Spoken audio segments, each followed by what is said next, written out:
So let's see what Farid says. That we will be looking for. As someone with knowledge in history, I'm going to ask you, and you're going to probably answer me. Did the Prophet have any perinatal insults? And that means, did Amina, his mother, have, for example, any infections or any bleed or any trauma during her birth or during her pregnancy with the Prophet? Is there any narration of that? I'm not aware of anything like that. Was he born premature? I'm not aware of anything like that.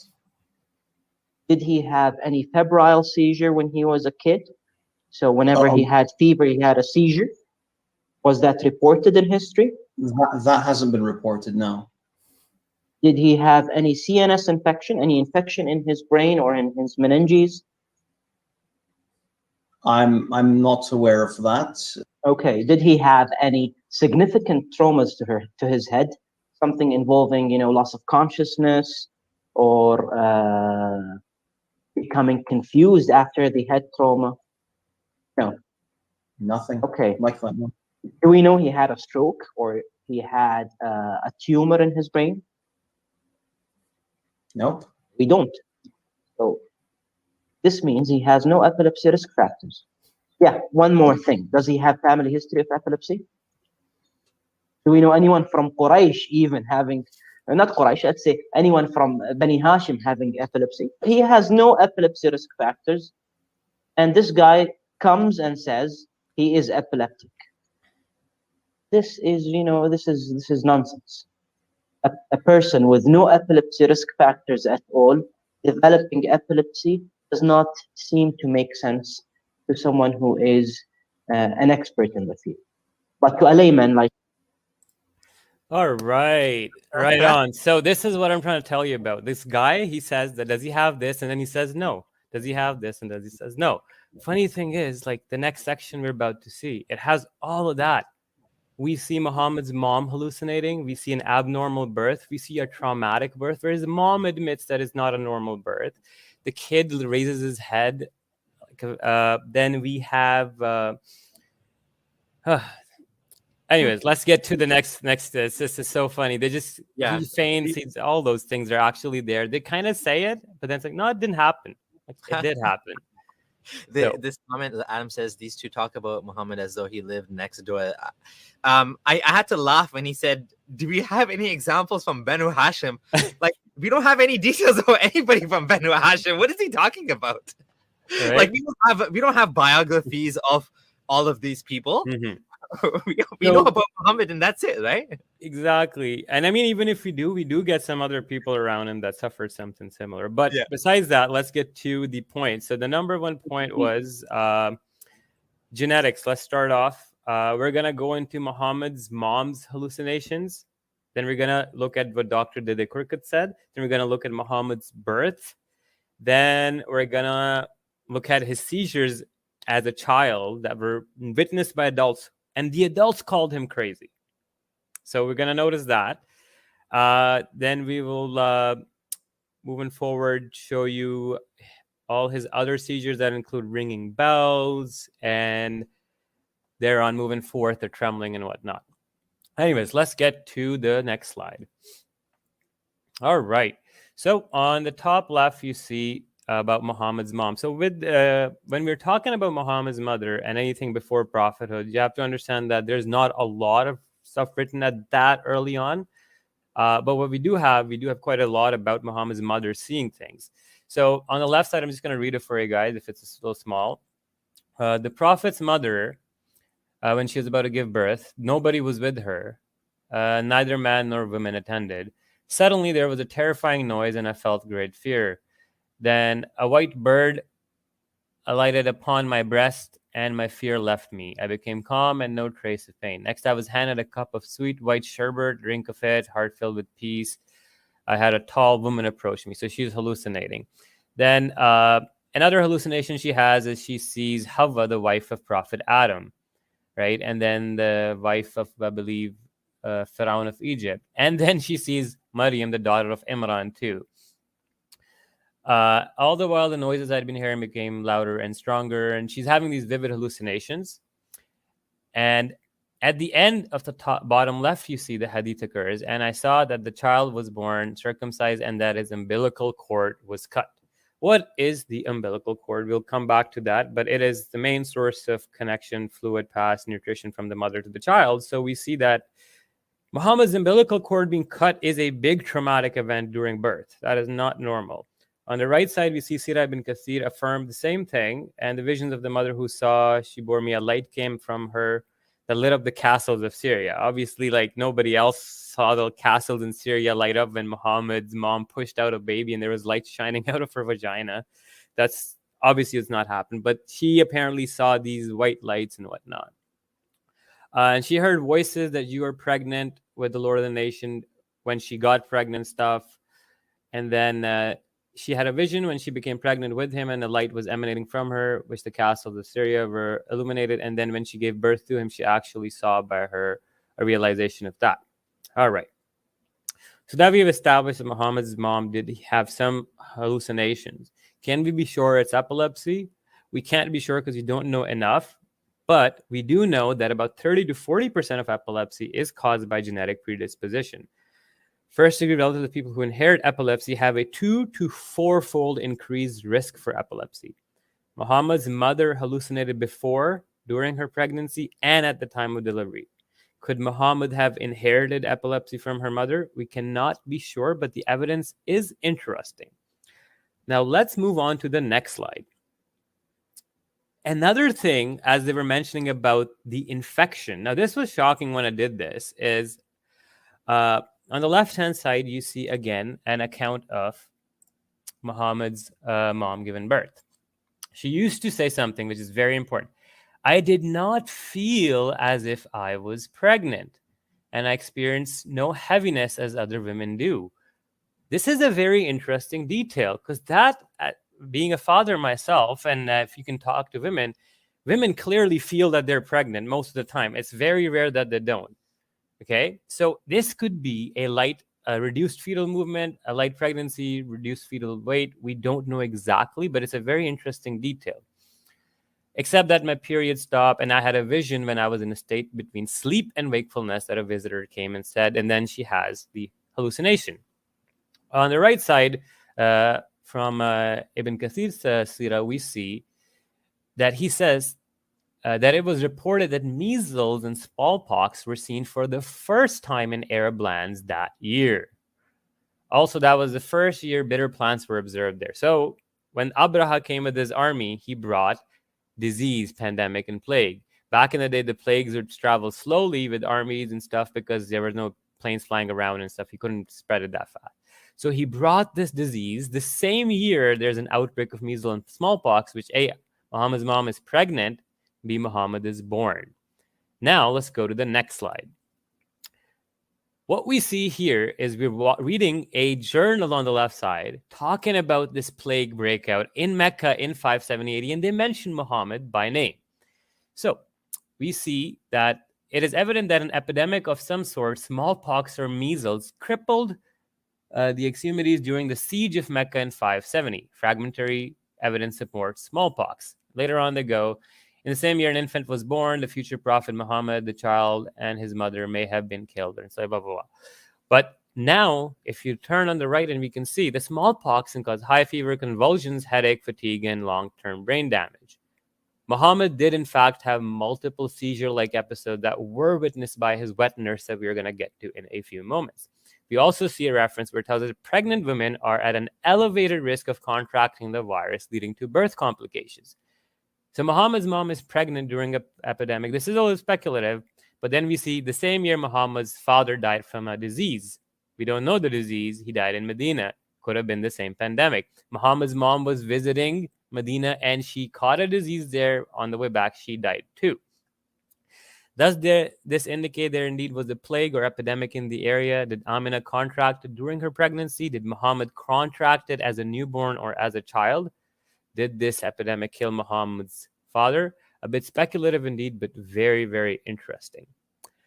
Now, we move on to something that is more important. And this is a detail that we see Muhammad's mom concur if we move on to the next slide. So just before we do that, Mhm. Farid is going to have to deal with all these points. Oh, and yeah. if he wants to address this issue, he needs to steel man us, not straw man, not pick the points that he likes, which are the weakest points that you're making. He needs to pick the strongest points, and he needs to explain these things away, right? If you want to debunk us, but debunk the strongest points. Let's see you do that, because I'd right. love to see him try. I don't see how he could possibly do that. All right. Now, this is very, very, very interesting. In the left side, we see a fatwa, and this is answered by Maulana Suhail Mutala, approved and checked by these 3 scholars, right? And it asked the question, is the following hadith authentic? As I was giving birth to him, I saw light come out from him.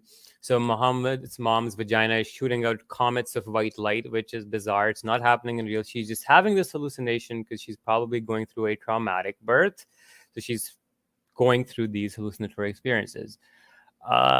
Now it says, when I bore him, he did not come out as other newborns do. How classic is it that his own mother admits that Muhammad did not come out of me like other normal babies do? And this is recorded in 7th century. Now, what she tells us is even more interesting. She then tells us that he came out placing his hands with his head raised to the heavens. Funnily enough, we know that children, newborns, don't have the capacity or the neck muscle power to be raising their heads like this. Their necks are all over the place. They need support for a few months before they develop the muscles. How could you explain this? This happens during birth when we have something called facial or brow presentation. Now, normally when you're having a delivery, the chin is tucked in and the baby comes out. But as you can see on the right side, the face presentation causes the baby's face to go up, which causes its occipital to touch the neck back. That's how much flex that happens. This could be dangerous. It could cause a traumatic birth. Muhammad's mom describes something similar to this, and then she says his head was raised up to the heaven.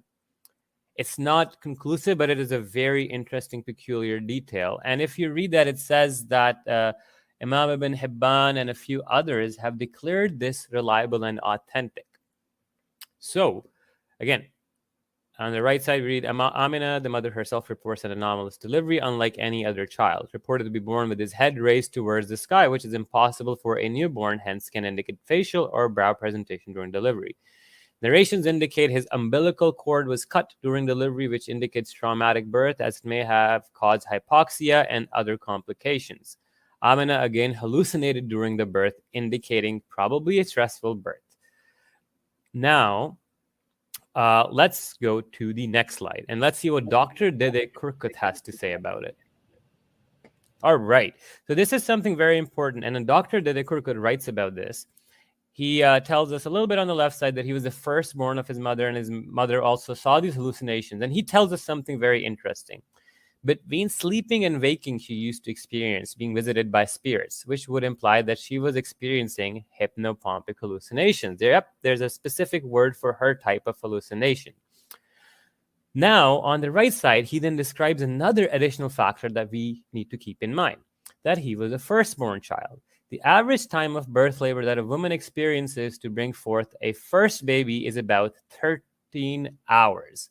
The average time for a subsequent child is about 6 hours. The physical problems for a firstborn child is that it must be squeezed through a birth canal that has never been expanded. And the resultant pressure on the firstborn baby is more than that for the latter children. As the baby is forced through the birth canal, its head may be molded by the pressure, resulting in the production of a sclerosis, tissue damage in the hippocampus, secondary to the herniation of the temporal lobe uncus. What happens is that the uncus is squeezed out of its normal position. Distortion damages brain tissue, and we get the point that it can lead to a scar that may later cause epilepsy. Studies have shown that many cases of complex partial seizures in children may have had their origin in lesions, i.e. damage happening at birth, as described in the case of Muhammad. Along being the firstborn, as causative agency as epilepsy is possible, it probably was not primary. Right. So here he says that Muhammad's mother, being having this as the first child, also adds the tightness of the birth canal through a traumatic birth experience. Now we have the additional head raise, facial brow presentation.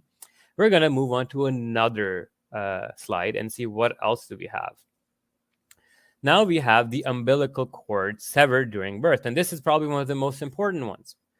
Umbilical cord is the connection between the mother and the fetus for the transfer of nutrients and everything else, oxygen and whatnot. If this gets cut, if this gets twisted, rolled around the neck, it's a big problem during birth. 7th century Arabia, we didn't have this medical science to help out with this. So I'm just going to read those hadith out to you. Give me 1 second. So on the left side, we see in the Sirah of Ibn Kathir, Messenger of God was born circumcised and with his umbilical cord severed. Okay. And then another narration, and then another narration, and then another narration. And then in the bottom, in the yellow highlight, it says, some authorities claim authenticity for this tradition for the lines of transmission, and some even claim it is mutawatir, and some debate it. On the right side, we see a fatwa, and there is the name of Mufti Muhammad Ashraf and a couple other scholars that clearly say majority of the ulama of the opinion are that Rasulullah was born circumcised, and this hadith, umbilical cord and circumcised, go together. Hence, they also believe that his umbilical cord was detached. Now, I found a whole paper that is linked in the bottom, which you can go into, that goes into the detail of each chain, what each scholar said about this hadith, who said what, who said this. But that's beside the point. The point is we've established that there is, in fact, definitely evidence of some sorts that can be taken as valid that his umbilical cord was missing. This, again, is huge, huge, huge traumatic birth factor. It cannot be ignored.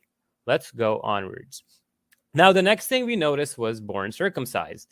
Funnily enough, born circumcised, there's a medical term for it called apostia. Apostia appears to be a result of endogamous cousin marriages. Apostia hinders normal development of male genitals. Muhammad commonly expressed his obsessive fear of urine. Was he hiding something? There are some weak hadith where he used to squat down and he stopped people from standing up and peeing. Muhammad's parents were, in fact, distant cousins. Most scholars claim authenticity for Muhammad being born circumcised, as we just showed before. Now, what you're seeing on the left-hand side is the paper talking about apostasy, and they did this analysis and whatnot, and they literally named Muhammad.